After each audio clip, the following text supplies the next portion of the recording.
Hello, everyone. Welcome to our video series on bringing formative assessment to life in Edmonton Catholic Schools. As you've seen in previous videos of our series, formative assessment is a cycle in which teaching is responsive and learning is informed, thereby improving the learning of our current students. Dylan Wiliam's 5 key strategies for the formative assessment process can help us focus our technique. We begin by clarifying and sharing and understanding the learning intentions. We elicit evidence of learning. We provide feedback that moves learners forward. Activate students as learning resources for one another. And activate students as owners of their own learning. As you watch this video, consider which of these 5 strategies are demonstrated. What features of the learning environment and classroom culture do you think contribute to the success of conferencing? If you could change one thing about instruction, assessment, and grading in order to improve learning, what would it be and why? And what opportunity do you see for your own classroom practice? Today, we will hear from 2 teachers about how conferencing supports teaching and learning in their classrooms. Hi, my name is Danielle. I teach at Austin O'Brien. I teach English 10-1, 20-1, 20-2, and 30-1 this semester. So when you came to visit the class, you saw conferencing. So that is just meeting with a student one-on-one while the rest of the class is working on something else. Okay, so here's the question everybody asks. Yeah. How am I supposed to conference with like 1 or 2 kids without the rest of my class just devolving into absolute Lord of the Flies? Yeah, it does sometimes.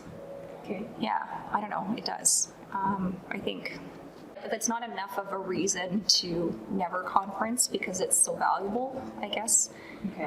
And you can help the class as like a culture understand that this is an important part of how our class works, and so you can either help contribute to a class where you're able to get one-on-one attention when you need it and everybody has time to learn, or no, there's no other option. You have to figure out how to, you have to level up. Do you know what he's talking about with lilies of the field? What's that? It's just kind of part of the rhythm of the class. Difficult metaphors or Like figurative language. What we talk about in a conference kind of depends on the student and where we are in the unit. I don't usually start with something broad like, how are you doing? What do you want to talk about? I usually start with a suggestion of what we can focus on. Like I might point out something that I noticed in their work or something that I've been observing, or, hey, I thought we would talk about this part of it. I want to see how this is going. But then I kind of open it up to them to decide what they want help with. Sometimes I'll have them fill out a form where they can ask questions or tell me what step they're on in a process or what they might be struggling with. That kind of lets them choose what to focus on right off the get-go. If I want to give them feedback on an assignment, I might highlight the part of the assignment that I wanted to address with them. I might ask them to pick a passage if like I'm going to help them with reading. I'm going to get to you today. I want you to pick a page for us to look at to talk about reading strategies. And then once we get going, I'll stop every once in a while and I'll ask them if they are feeling better, worse, or the same. And then we use that to kind of either backtrack or like move on to the next thing. And then when we end, I usually have them tell me what they got out of it. And I usually write it down on a sticky note for them or like an index card if it's a strategy so that they have like a little reminder of what they talked about when they go back to their desk. Like if you're trying to be efficient about covering the struggles that most of the kids have, I don't know, I feel like that's not super effective because it's not necessarily the right lesson at the right time, even for those kids that are struggling with that thing. So what I like about it is that you meet the kid exactly where they're at. You figure out exactly what they're struggling with and what they're working on and what they're ready for.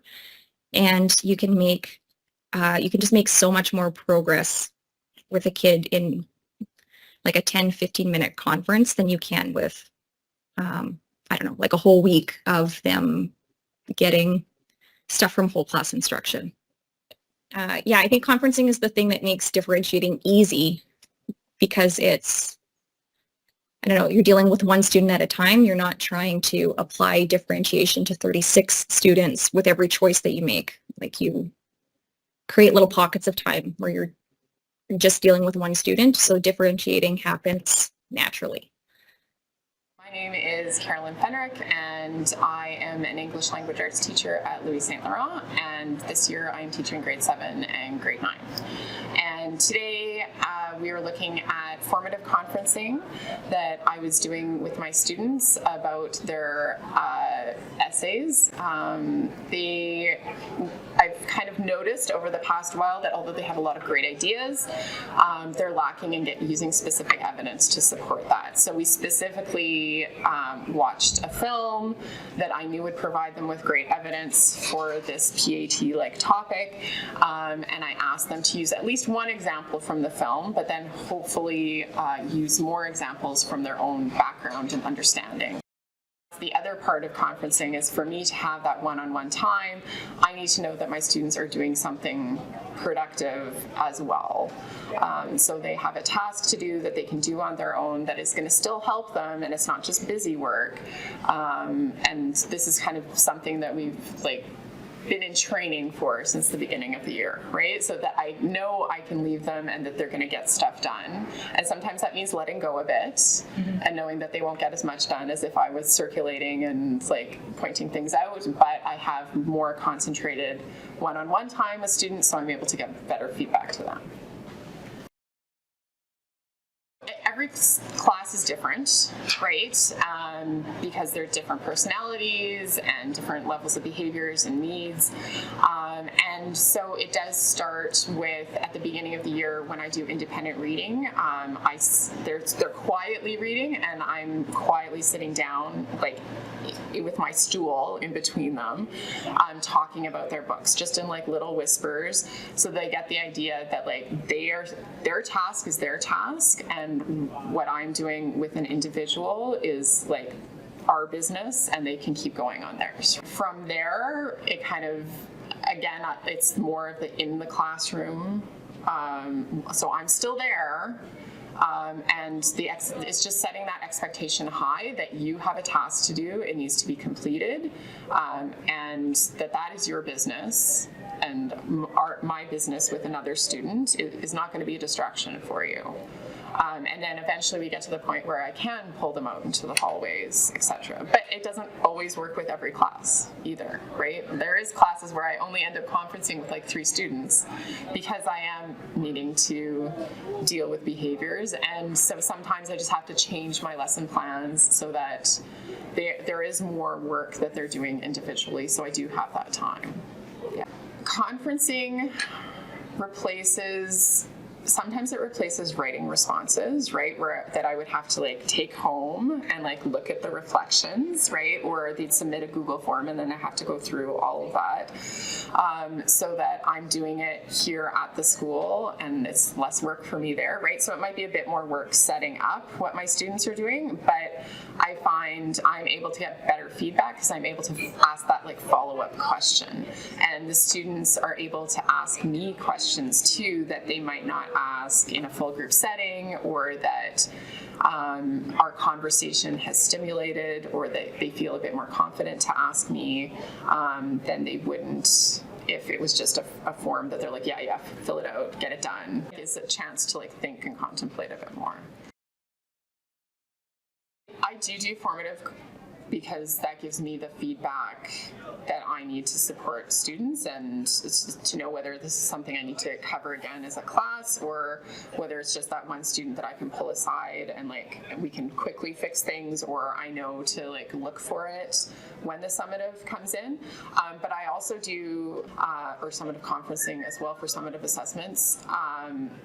We sit down and we mark an essay together, which is great, because then they know my rationale as I read through it and say, oh, like, this is a great paragraph, but I don't see your connection to the thesis. So they know, like, that those conversations that we've been having in our formative assessment, they are actually, like, translating into like how I'm marking, and so they can see like my thought process, and they can like voice their opinions too. It's like, oh, this is what I meant, and I should have put that in there. So yeah, it's just that we both have a stake in like what the summative grade becomes, because we're discussing it and they know the process, so they're going to do better on their next one.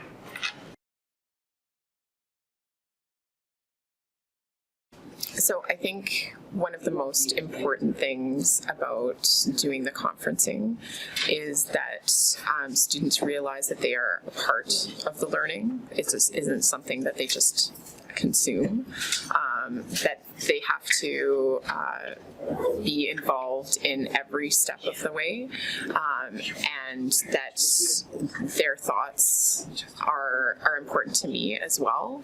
And I'm hoping that that gives them confidence in other subjects and in life in general to ask for feedback and to be a part of a conversation about how they can progress and inform their own goal setting.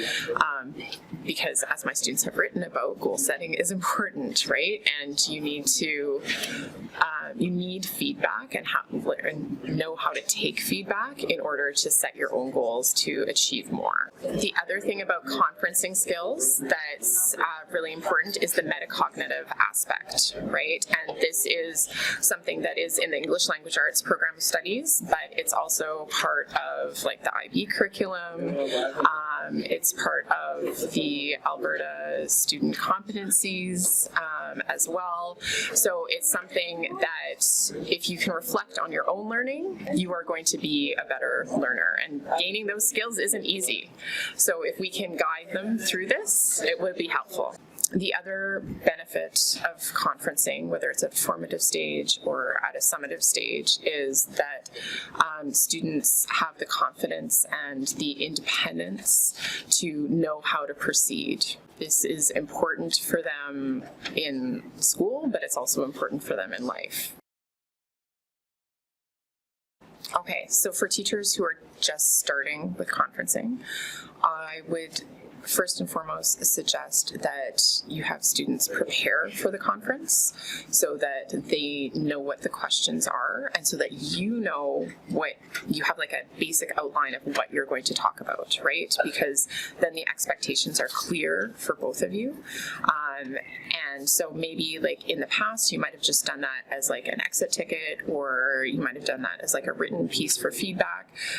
So it's the same thing. You might already have that in your repertoire, but this time you're going to use it as a prep for the conference, and then use that so that you can like jump off from that platform. And then the second one is just giving yourself the time. And I know we like try to rush through everything and we feel like we have so much to cover, but to be able to see the student individually, and to know their individual needs, like shapes your practice so much better. So giving yourself the time and planning that time in is important, and it depends on the needs of your classes, how long it's going to take, but like schedule in that time.